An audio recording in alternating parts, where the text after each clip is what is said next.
கர்த்தருடைய பரிசுத்த நாமத்திற்கு ஸ்தோத்திரம். இன்றைய நாளின் தியானத்திற்கென்று தெரிந்து கொள்ளப்பட்ட வேத வசனம் அப்போஸ்தலனாகிய பவுல் தீமோத்தேயுவுக்கு எழுதின 2ஆம் நிருபம் 4ஆம் அதிகாரம் 5ஆம் வசனம். 2 தீமோத்தேயு 4:5. நீயோ எல்லாவற்றிலும் மனத்தெளிவுள்ளவனாய் இரு. தீங்கு அனுபவி, சுவிசேஷகனுடைய வேலையை செய், உன் ஊழியத்தை நிறைவேற்று. But you be sober in all things, endure hardships, do the work of an evangelist, fulfill your ministry. நீயோ அனைத்திலும் அறிவு தெளிவோடு இரு. துன்பத்தை ஏற்றுக்கொள், நற்செய்தியாளனின் பணியை ஆற்று, உன் திருத்தொண்டை முழுமையாய் செய். ஆமென்.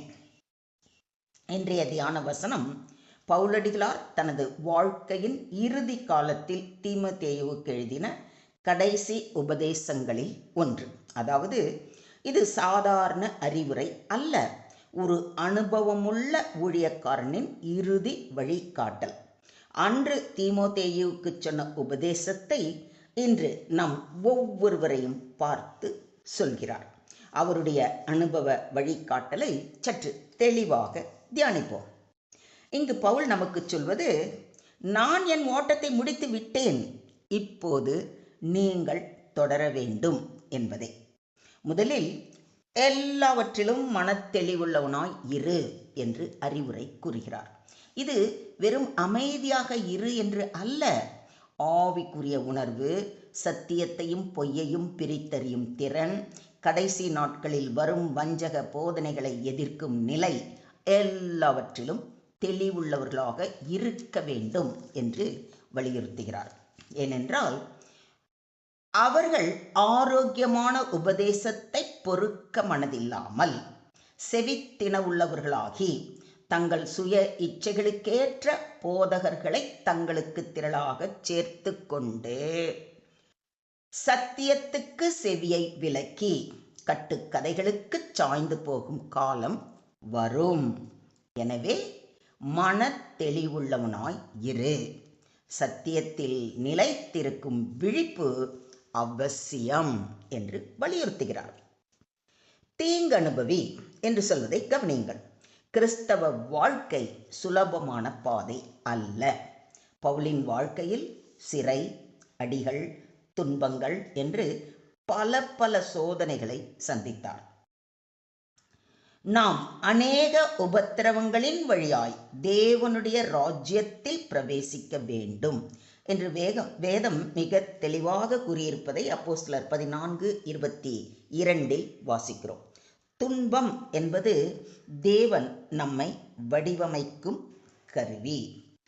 சுவிசேஷகனுடைய வேலையை செய் என்று சொல்லியிருப்பதை கவனியுங்கள். இது ஒரு பதவி அல்ல, பொறுப்பு. சுவிசேஷம் என்பது பாவ மன்னிப்பு, ரட்சிப்பு, இயேசுவின் அன்பு, இவற்றை மற்றவர்களுக்கு போதிக்க வேண்டிய விஷயங்கள்.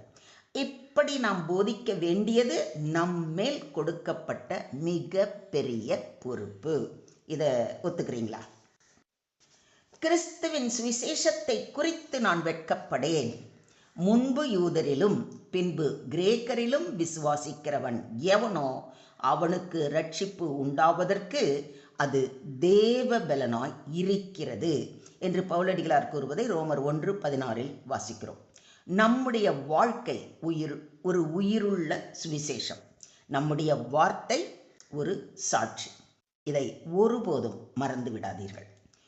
உன் ஊழியத்தை நிறைவேற்று என்று கட்டளையிடுகிறார். ஏனெனில் ஆரம்பித்தவர்கள் பலர், ஆனால் முடிப்பவர் வெகு சேராகவே இருக்கிறார்கள். நல்ல போராட்டத்தை போராடினேன், ஓட்டத்தை முடித்தேன், விசுவாசத்தை காத்து கொண்டேன் என்று பவுலடிகளார் கூறுவதை 2 தீமோத்தேயு 4:7 வாசிக்கிறோம். தேவன் நம்மிடத்தில் கேட்பது பெரிய காரியம் அல்ல, முழுமையான விசுவாசம். நீங்கள் உலகமெங்கும் போய் சர்வ சிருஷ்டிக்கும் சுவிசேஷத்தை பிரசங்கியுங்கள் என்று நம்முடைய ஆண்டவராகிய இயேசு கிறிஸ்து கூறுவதை மார்க் 16:15 வாசிக்கிறோம். எந்த சமயத்திலும் சகலவிதமான வேண்டுதலோடும் விண்ணப்பத்தோடும் ஆவியினாலே ஜெபம் பண்ணி அதன் பொருட்டு மன உறுதியோடும் சகல பரிசுத்தவான்களுக்காகவும் பண்ணும் வேண்டுதலோடும் விழித்து கொண்டிருங்கள் என்று அறிவுறுத்தப்பட்டிருப்பதை எபேசியர் 6:18 வாசிக்கிறோம். மன தெளிவை காக்கும் ரகசியம் ஜெபம் மட்டுமே. ஆகையால் நம்மை சுற்றி நெருக்கி நிற்கிற பாவத்தையும் தள்ளிவிட்டு விசுவாசத்தை துவக்குகிறவரும் முடிக்கிறவருமாயிருக்கிற இயேசுவை நோக்கி நமக்கு நியமித்திருக்கிற ஓட்டத்தில் பொறுமையோடு ஓட கடவோம். ஓடுவோமா? மொத்தத்தில் இன்றைய தியான வசனம் நமக்கு போதிப்பது முழுமையான ஊழியம், இறுதி வரை விசுவாசம். உலகம் கவனத்தை சிதறடிக்கிறது, சாத்தான் நம்மை ஏமாற்றுகிறான். ஆனால் தேவ வார்த்தையில் விழிப்புடன் நிலைத்திருக்க வேண்டும். துன்பம் நம்மை சுத்திகரிக்கிறது, விசுவாசத்தை பலப்படுத்துகிறது. எனவே துன்பத்தை கண்டு துவண்டு விடாமல் துன்பத்தின் மூலம் வளர்ச்சி அடைவோம். சுவிசேஷத்தின் அவசரம், காலம் குறைவு, ஆத்துமாக்கள் முக்கியம். இன்று பேசவில்லை என்றால் நாளை வாய்ப்பு கிடைக்காமலே போகலாம். இன்றே சுவிசேஷத்தை அறிவியுங்கள். ஆரம்ப உற்சாகம் போதாது, இறுதி வரை நிலைத்திருக்க வேண்டும். எனவே தினமும் தேவனுடன் நேரத்தை செலவிடுங்கள். சோதனைகளை ஓட்டமாக பார்க்க கற்றுக்கொள்ளுங்கள்.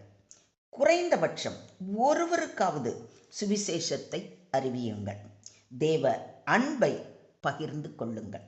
உங்கள் அழைப்பை கண்டுபிடித்து அதில் நிலைத்திருங்கள். தேவனுக்கே மகிமை உண்டாவதாக. Today's verse is a final charge from Paul, urging believers to stay spiritually alert, discern truth from deception, endure suffering as part of God's refining process, actively share the gospel, and faithfully complete their God-given mission. True Christian life is not just about starting well, but finishing strong with perseverance, faithfulness, and unwavering commitment to Christ. Do you believe this? ஸ்தோத்திரம் ஆண்டவரே, ஸ்தோத்திரம் கர்த்தாவே, ஸ்தோத்திரம் ஸ்தோத்திரம் ஸ்தோத்திரம். எங்களை அதிகமாய் நேசிக்கின்ற எங்கள் அன்பின் தகப்பனே, உம்மை நன்றியோடு துதிக்கிறோம், ஸ்தோத்திரிக்கிறோம் அப்பா.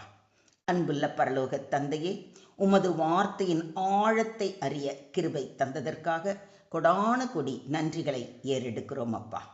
எல்லா சூழ்நிலைகளிலும் மனத்தெளிவோடு இருக்க உதவி செய்யும். வஞ்சக போதனைகளில் விழாமல் சத்தியத்தில் நிலைத்திருக்க பரிசுத்த ஆவியானவரால் வழி நடத்த கிருபை செய்ய வேண்டுகிறோம். துன்பங்கள் வந்தாலும் பயப்படாமல் விசுவாசத்தோடு நிற்கும் மனதை தாரும். சுவிசேஷத்தை துணிவோடு அறிவிக்க தைரியத்தையும் ஞானத்தையும் தாரும். நாங்கள் ஆரம்பித்த ஊழியத்தை பாதியில் விடாமல் இறுதி வரை நிறைவேற்றும் கிருபையை தாரும். எங்கள் வாழ்க்கை உமக்கு பிரியமான பலியாக இருக்க எங்களை முற்றிலுமாக தாழ்த்தி உம்முடைய கரங்களிலே ஒப்பு கொடுக்கிறோம். நீங்க பொறுப்பு எடுத்துக்கோங்க, நீங்க வழி நடத்துங்க. சகல துதி கன மகிமை யாவையும் ஒருவருக்கே செலுத்துகிறோம். மீட்பர் இயேசுவின் மூலம் ஜெபம் கேளும் எங்கள் ஜீவனுள்ள தகப்பனே. ஆமென்.